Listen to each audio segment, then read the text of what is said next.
everyone. That sexy nerd is back again, and we're watching your girl Tunes again. I know she's not really. It's not that she's not popular. I need a couple more people watching the videos, man. Like, what the hell? Where you guys go? I know I still have my 3,000 subscribers, so where the hell are you at? But anyway, I am like really interested in this one because it's about Courage the Cowardly Dog. And I love me some Courage the Cowardly Dog, as you guys probably know. He said that he traumatized the generation. So yeah, I'm curious to see what she thinks about that and how the scariest moments are.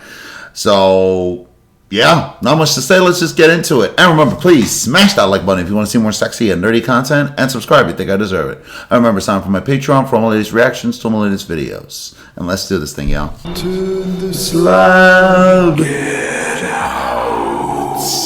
Return the slab. Get out. Return the slab. Get out. Get out. No, please. Not that scary. It goes without saying that Courage the Cowardly Dog has traumatized an entire generation. As we all know, there are two things that Courage don't play about: Muriel and anyone speaking ill on his name. Nope. You can't spell courage without rage. He bout that life. Muriel is the one who named him. What courage you have. She knows he got that dog in him. Respect his name. If there's one thing about Courage is that he's gonna find the courage to throw hands. He might be scared, but I promise you he ain't no punk. Nope. When all hope is lost, all he needs is 5 minutes on his sassy ass computer. The OG Googler. Eating people, ugly teeth. Search! You're such a lousy typist. Oh yeah, thanks a lot. Just watch this If episode. Courage taught me I just watched that episode recently, so yeah. I went through a whole binge, but I still didn't watch every freaking episode. anything, it was you can be scared and still handle business. Panic, cry, scream, crash out if you need to, but lock in. Today, I'll be talking about always two locks in. episodes where villains are commonly regarded to be one of the scariest characters in the show. Really? The episode The begins heck? with Courage and his family standing by a wilting flower while Muriel reads a prayer about the harvest moon, asking for it to fill the flower with life and bless their land. I'm confused. Why would the flower grow at the dead of night when most plants thrive under the sun? The flower lies lifeless on the ground. Even Courage tried doing some weird ritual to summon the flower back to life. Eustace says that nothing has grown at their farm in years and that it never will. He blames the soil, says he's done trying to make anything grow, stomps whatever remaining life the flower had and retreats back inside. The thing that baffles me is that if nothing has grown on their farm for years, literal decades, how do they even have a farm? Right? They all head back inside and continue their usual activities. Muriel is in the kitchen when she hears an echo-like voice telling her to get out. Like the movie? She turns toward the sound, eyes darting across the room, but there's nothing. Then the voice calls out again, louder this time, sharper, dripping with anger. Suddenly, the kitchen explodes into chaos. Utensils levitate like they're ready for battle. Drawers and cabinets slam open and shut, and food starts coming to life and attack Muriel. What in the paranormal activity is going on in here? Meanwhile, Eustace being useless, not here downstairs is taking a bath. Then again, Muriel and Eustace are pushing 80, so maybe their hearing isn't what it used to be. Probably. Courage Wait, pushing 80? So Muriel locks in, channeling his inner Dominic Toretto, and uses a truck to break through the wall to save her. We go back to Eustace, and before he get a nice scrub on, the same voice from earlier tells him to leave. That's not what he did. The walls water bursts through the cracks, and suddenly Eustace is getting ragged all around like laundry in a rinse cycle. The bathtub and water combined become too heavy and the floors break apart, sending them all to the basement. They all look up to see Oh my god, what is that? Oh my god! What is that? a decapitated, glowing, imposing head. The spirit is the source of the voice earlier. He tells them he is the spirit of the harvest moon and explains to them that they have to pack up their shit and leave the farm due to the lack of plant growth. Say less. It's the way I would have got in that truck and zoomed out of there. Not gonna lie, he's giving off the same energy from Dracula in Castlevania. He giving people all year to evict themselves. The spirit of the harvest moon is telling the Bag family they need to leave tonight. And you know what's wild? The spirit of the the Harvest Moon has been living in the minds of children for the past 24 years. He made his first official appearance back in November 9th, 2001. His face alone I was 11. scarred me as a child. The fact is just Your- a floating head, no body, eyes so pitch black, is a never-ending void of darkness. His presence was nightmarish and overwhelming for 5-year-old me. Oh, Harvey 5, Harvest okay. wants them gone and blames Eustace for not growing anything on the farm, calling him out because Eustace doesn't respect the land that they live on. That's but true. Eustace ignores the booming voice of the spirit and stares at a leaky pipe that's costing him money. Eustace is not showing enough fear for me, because how are you just going to ignore the giant Fucking floating head. and have more concern about the leaking pipe? Priorities, my guy. And remember earlier when they were outside surrounding the flower, they were doing a prayer for the Harvest Moon to bless their land. Yeah, he definitely heard y'all prayers and said you have nothing to offer in return. Harvey decides to take their entire farm in compensation, but Harvey isn't heartless. He gives them one more Harvey? chance. The deal is they have to grow just a single plant, just one, and all is forgiven. Coolie. That's totally Yeah, totally. It's gonna work. This big old head is setting them up for failure. What plant you know Demon that grows hunter. in a couple of hours? I'm no gardener with a green thumb, but the average plant takes 50 to 120 days to grow and bloom, and you're Whoa. expecting Eustace to Yeah. grow a plant by midnight? They might as well start packing their things now. What's even more trifling, they don't even have a couple hours. They got less than 10 minutes to revive a dead plant. Eustace, being selfish and letting his pride get the better of him, refuses to grow anything or leave the farm. And then Harvey says there will be consequences if he does nothing. Yes, consequences for him. Leave my Courage and Muriel out of this. Meanwhile, Well, Courage does what he always does. About that. Because unlike a certain farmer, he actually gives a damn. Courage tries several methods of bringing the plant to life, from a heat lamp, playing the violin, a blood transfusion machine. Water. I'll just assume it was water in there and not actual blood, but all of his efforts were It's in vain. water! Courage has one final idea and remembers Eustace bitching about the leaking pipe in the basement and rushes back inside the house. But it's too late. The clock has hit midnight. Harvey locks Eustace and Muriel in the basement Harvey. and raises the temperature to extreme heat where everything begins to melt. Courage, in a panic, tries to go back inside, but everything in the house is locked. Did he forget about the gaping hole he left Yeah, in the what the house fuck? to save Muriel earlier? He digs a hole into the basement, but the leaking pipe was no good as nothing but sand comes out because of the heat. Courage then sees Eustace sweating and holds the plant under the sweat, and the flower springs back to life. Muriel is surprisingly Oh Courage my hype up God. Eustace for growing the plant, giving him credit when he literally didn't do anything. Didn't do Harvey anything. appears one last time, stating Eustace might not be such a useless farmer after all, and dips. What? The House of Discontent really puts a focus on Eustace and was more of a spooky episode than a traumatizing one. But the next Courage episode I'm talking about lives rent-free in all of our heads. Anyone who's Ramesses. an OG Courage Academy dog fan can proudly say King Ramses was nightmare fuel. Eh. It all kicks off in the dead of night. This was Harvey rides scarier. down a dirt road in the middle of nowhere, Kansas, chased by police, or rather a lone helicopter. No sirens, no squad cars, just the eerie sounds of blades cutting through the dark. And behind the wheel are two cat burglars. Bro, what is Courage even about at this point? I swear, every other week is something new. It could be a supernatural entity, a cockroach Anthology? from New York, or a chicken from outer Tricks. space. Anyway, these two cat thieves are being chased because they stole a priceless artifact from someone's grave. Not y'all out here robbing and desecrating the dead. That's how you get cursed for the rest of your life. Feeling the heat The from Evil the cops, Dead. they decide it's smarter to stash the slab, wait for things to cool off, and come And yes, I know that wasn't Evil Dead, it was Snow White, but the fucking cellar reminds me of Evil Dead. God help me, I buried her in the earthen floor of the fruit cellar. Yeah. Back later to retrieve it. What confuses me even more is that not even a couple of minutes earlier, the cops in the helicopter were hot on their trails, and the cats stopped their car to take out the slab, dig a hole, bury it, and had enough time to go back to their vehicle, and you're telling me the cops didn't see them? Police. Fiverr allows us to take our dreams and make it a reality. We're able to hire freelance illustrators, editors, and letterers to put Is more about owing a depth and Police genuine gratitude. It shows that Vicky is capable of recognizing when she's in someone's debt, even if she expresses it in her own twisted way. Perhaps the most telling moment of Vicky's potential change comes in the episode The Odd Couple, where she a hole, bury it, and had enough time to go back to their vehicle, and you're telling me the cops didn't see them? Police are never there when you need them. Oh, hell no. He could have stopped everything that was about to happen next. As the two cats jump back into their car to make their getaway, a thick, unnatural fog starts creeping in, slow, heavy, and wrong. From within the mist, a tall, ominous figure cloaked in shadows rises out of the car. In a voice that refused blood, he utters one chilling command. Return the slab.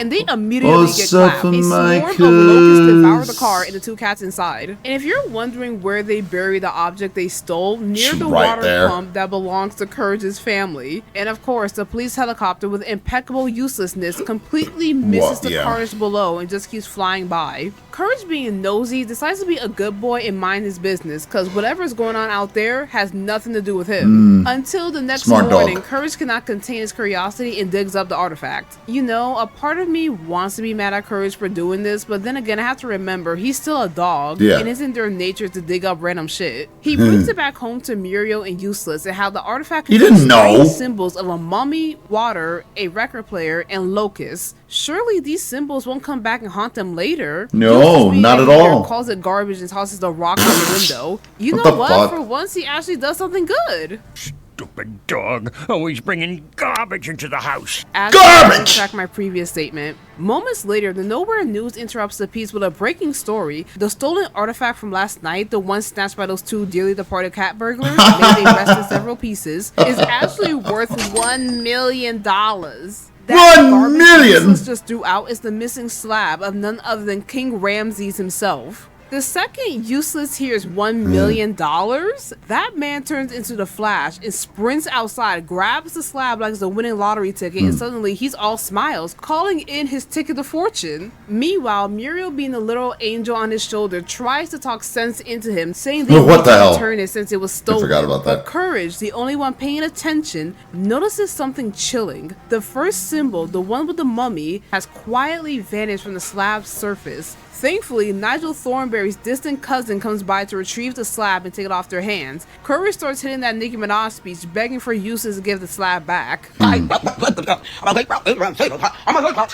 God. Can't even. Useless brings out Mr. Krabs asks, "What's your offer?" The man offers some rusty old tote bag, and Useless slams the door in his face, refusing to give up the slab. My thing is, if old dude with the immaculate thick mustache knows the slab is at Courage's crib, why didn't he, I don't know, call the authorities and tell them the slab is at the farm and his crotchety old man won't give it up? Useless later on that night is having a Smeagol moment, drooling over all the things he's gonna buy with his $1 million. Then out of nowhere, a thunderous boom shakes the door. Useless, being the man of the house, goes outside to see what's making all that noise. It was this scene that traumatized a generation. Yeah, the moment that lives rent-free in our heads. The moment that we all felt genuine fear and paranoia after watching this episode. It was when he appeared. Okay, I was like old enough to like.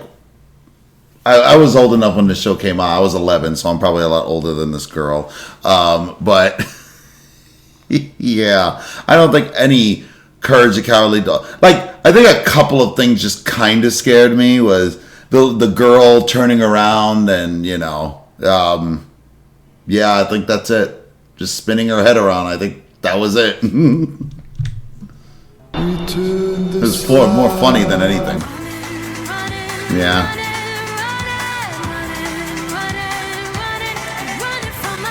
Useless looks like he just shat his pants at the very sight of King Ramses. Ramses stands there all tall and pale, a 3D phantom dropped in a 2D world, glitching and moving like something that never belonged. He's dressed in rags, hairline clinging to those 3 strands of existence. What makes Ramses so terrifying to me is that he's so off-putting in the best possible way. Just looking at him feels wrong. The way he moves, the emptiness in his face, the stiff, unnatural gestures, and he barely even speaks. Yet that hollow monotone, "Return the slab," has been living in all our brains. Yours. The fact that he is voiced by the creator himself, John R. Goforth, makes it even more legendary. Wow. The king himself has one simple demand, just one. If Useless doesn't return the slab, he'll be struck by 3 plagues, each one worse than the last. Oh, He's on some Moses type of time. I know, right? Useless thing about all the Benjamins he'll get strikes up a deal with the undead pharaoh, and Ramses with a stern expression just stares in irritation. Useless slams the door in his face and believes it's the mustache man from earlier in the skies.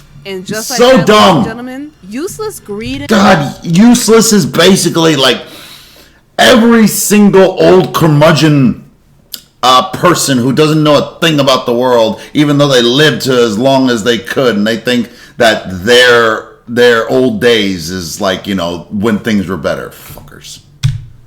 pride is about to get his family clapped again. The moment Useless slams that door, the first plague is activated and disappears from the slab. The king is not to be taken lightly and starts to flood their home. And Useless Eustace, instead of just returning the slab, he's crouching on the floor with a snorkel, clutching the tablet to his chest like it's his baby. Sir, I know you don't give two shits about courage, but your wife is about to drown. Courage being courage, swims all the way down to the basement and pulls the plug to drain the water. But this ain't over. Remember, they only survived 2 out of 4 plagues. How does Ramsey respond to this disrespect? Oh, come on. Oh my gosh, I am so sorry. I don't know what it is about this particular scene from Ramses that makes me giggle. It's funny. The way he puts his hands on his hips like a disappointed dad. He looks like this dude right here. Moment from a guy that's trying to kill our main protagonist. It gets me every time. That little "aw, come on" delivery really eases the tension and makes his character a bit fun. Useless once again bargains an offer for the slab, and Ramses responds in kind with the second plague activating in the symbol phase from the slab, and suddenly Ramses with the defining wails of the man in gauze. Okay. The man in gauze. Ramses. At first, when I was a kid, I had no idea what they were saying, but fortunately, my mama translated for me, and it still confused me. King the man in Ramses gauze really thought his next plague is dropping this fire of a masterpiece. It's hilarious in retrospect. Ramses considered this to be worse than flooding an entire house. It feels like he was trying to play his demo for someone, no matter the scenario, as long as someone is listening. This part always dissipated any fear I had for this episode. Best believe someone out in the world made a Jersey Club remix of this joint.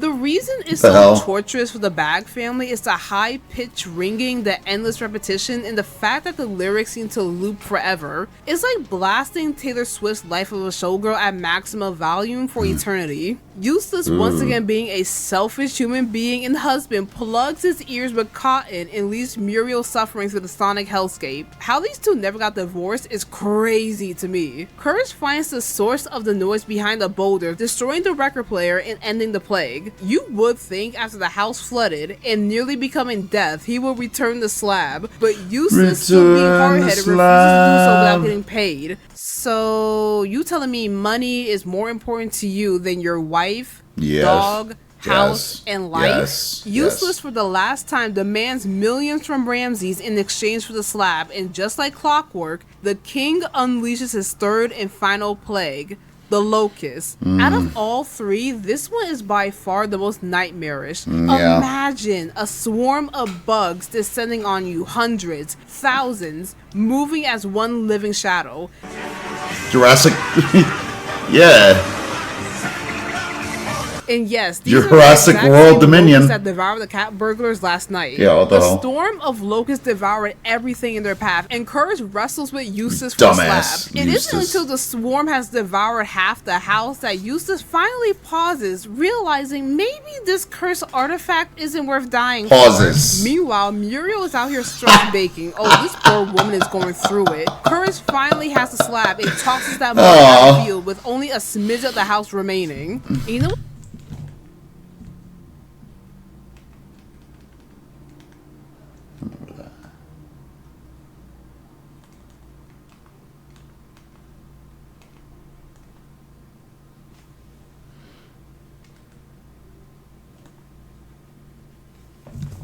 was even more crazy, Courage doesn't stand a chance against Ramses by himself. Compared to other antagonists in the show like Cats, the Cajun Fox, the Chicken from Outer Space, and many more, he at least has a good probability of winning against these bozos. But with Ramses, he's got the power of literal gods. Useless still thinking about all them Benjamins, snatches up the slab and starts gloating to Ramses that he used up all 3 of his plagues and he's out of ammo. And so by default, the slab is rightfully his. King Ramses hears the collective outrage of fans everywhere, and just like that, he resummons the 3rd plague.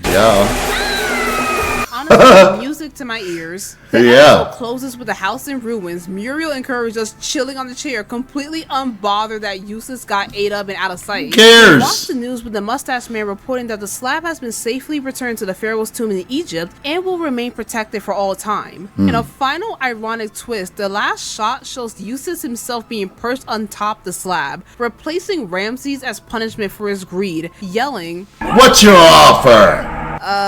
Does that mean Ramses is just roaming around free selling his mixtape of The Man in Gauze? I don't think so. Funny enough, if you really think about it, King Ramses isn't that bad of a guy. No, he's not. That sounds crazy, but hear me out. He's not. He becomes hostile when you take his slab. Guys, any of y'all Godzilla fans out there, he's Mothra. He's freaking Mothra. Unless something of his is threatened, he's not dangerous.